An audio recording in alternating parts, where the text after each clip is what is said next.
Ces arbres ont plusieurs vocations. La première, fixer l'azote du sol afin de le redistribuer sur les cultures avoisinantes. Et la deuxième, ça va être de générer de la biomasse. Donc ces arbres ont vocation à être taillés assez régulièrement, que le bois soit broyé, soit directement mis au sol, et que le feuillage soit utilisé pour pailler les cultures. Cela permet de limiter l'enherbement autour des autres cultures et ainsi limiter la compétition et améliorer le développement. L'arbre peut par exemple servir de tuteur, l'arbre peut retenir des pentes, l'arbre peut protéger du vent, de la pluie, l'arbre peut héberger des insectes pollinisateurs pour les cultures. L'arbre a de nombreuses fonctions qui ne peuvent pas se chiffrer en tant que telles, mais qui sont intéressantes au niveau du système agricole.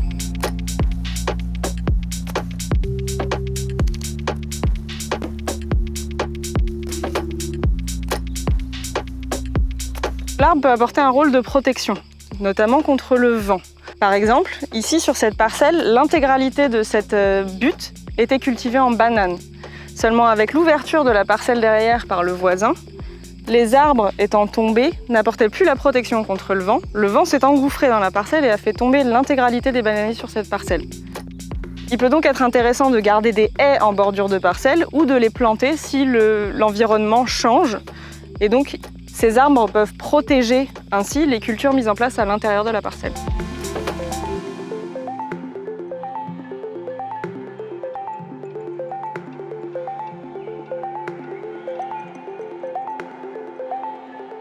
Donc ici, on est sur une parcelle anciennement abatis-brûlis, parce que quand je suis arrivé là, j'ai vu que c'était des arbres jeunes, pionniers. Donc la défriche, ça n'était pas trop dur, mais on est quand même sur une pente, donc il faut gérer ça. Le design de plantation du verger qui prend en compte la topographie du terrain. Et ici, on a une pente qui est assez importante, qui correspond plus aux fruitiers qu'à d'autres cultures agricoles. Donc c'est pas forcément mal. Et l'idée c'était de planter, comme il y a quand même un peu de vent ici, et que généralement le sol est bon près des criques, près des vallées, et en crête il est beaucoup moins bon. L'idée c'est de planter les arbres moins sensibles au vent, plus petits, qui ont besoin de moins explorer le sol en haut, et les arbres à grand haut pied, grand développement en bas, qui eux pourront profiter du bon sol et qui pourront monter en hauteur sans avoir le vent qui les stresse.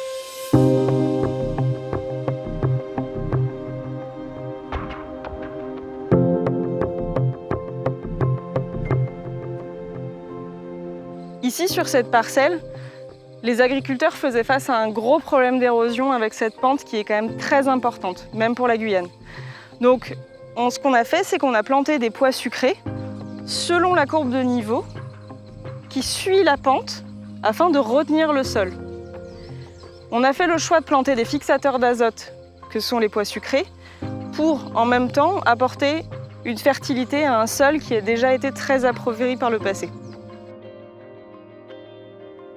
Afin de ne pas gêner les cultures qui sont sur cette parcelle, de ne pas prendre trop de place et du coup de ne pas les pénaliser, les arbres ont été plantés sous forme de lignes, comme ça, qui sont répartis à différents endroits de la parcelle, soit pour délimiter la parcelle dans sa globalité, soit à l'intérieur des parcelles de culture. Donc ici, par exemple, nous avons de l'ananas, nous avons des agrumes, divers fruitiers. Et donc du coup, on a fait une ligne afin de pouvoir avoir des arbres qui ne sont pas trop loin. Comme ça, quand on les taille et qu'on broie le bois ou qu'on épand les feuilles, on n'a pas trop de travail pour les apporter sur les cultures.